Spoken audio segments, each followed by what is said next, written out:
Well, let's go to Canberra now. Joining us live is the National Senator Matt Canavan. Matt, good to see you. Thanks for your time. We'll start off, before we get to renewables, we'll start off with this new Resolve polling that comes out today. It basically shows that Tassie is now the only state that is looking likely to vote yes, if that's even true. Is the voice on life support? Well, I think what this demonstrates, along with most of the other polling, is that the more people find out about the voice, the less they're convinced they are about it. Certainly the whole question has divided the country. The voice itself would divide the country, would create a whole different level of entitlement to a certain section of Australian people. And I think our constitution should unite our country. We're very lucky that we have the 10th oldest constitution in the world. It's only been changed 8 times in our history. So it should be a unifying document.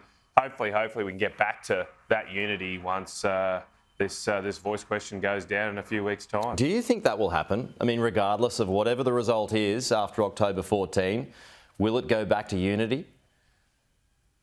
Well, look, I mean, it depends how you describe unity, of course. Of course, we'll still disagree about certain things. We'll disagree about policies, approaches, those sort of things, of course. But I do think we can unify around our constitution. I do think we can unify around what it means to be Australian. And we can unify around the fact that we have a democracy which treats everybody equal. We've all got one vote. We've got fantastic, loud, robust Aboriginal voices in this parliament. And I'm sure that will continue to grow. Yeah. That's what we should unify. And just back on the polling, I mean, one more here. I mean, if it is an accurate reflection, not only does it show that the Yes campaign is not cutting through now that, as you point out, more folks are becoming engaged, but you got things like John Farnham's song, which has backfired. Qantas's branding hasn't worked. What does all that say to you? Well, I think a lot of what I see from the Yes campaign is they don't have a lot of arguments. I mean, to use a pop song instead of an argument seems to me indicate that they don't have, they're confident about what they're selling.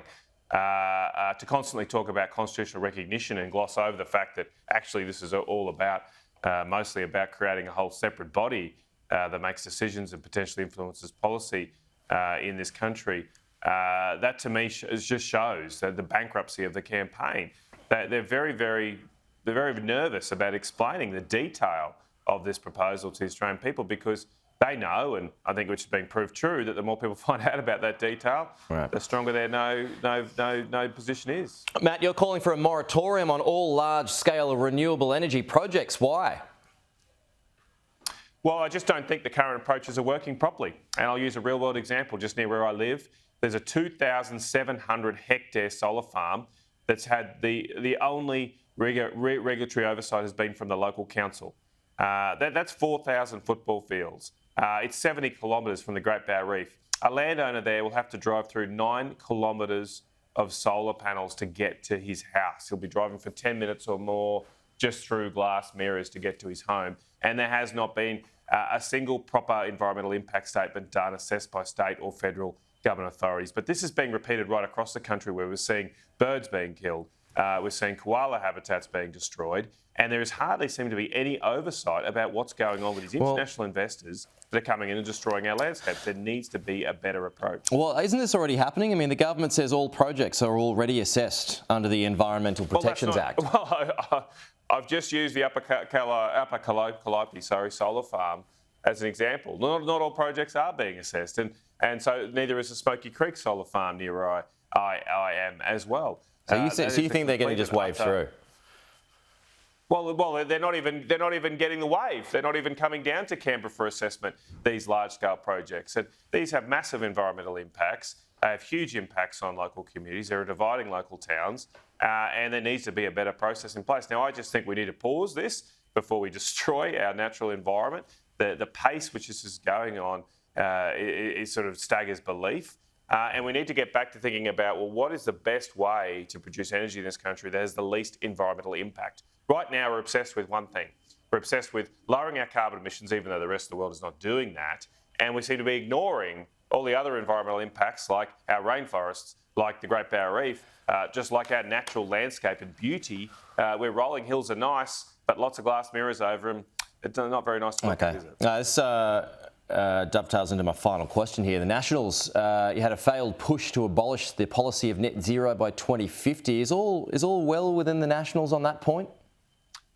Well, look, I'm dead fast opposed to this mad idea of going to net zero emissions by 2050. It will bankrupt us all. Even the proponents of net zero emissions say it will cost $7 to $9 trillion in this country. It's 4 times our national income. It's just absurd.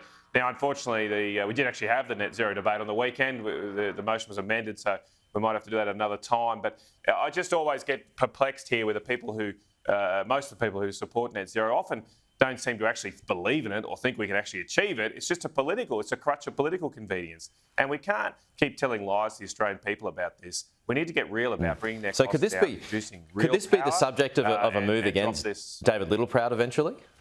No, it's got nothing to do with that at all. I mean, I've been steadfast against my opposition to net zero when Barnaby Joyce was the leader. It doesn't matter who the leader is to me. It matters what the policy is. And as I say, this policy would bankrupt us. It's not achievable.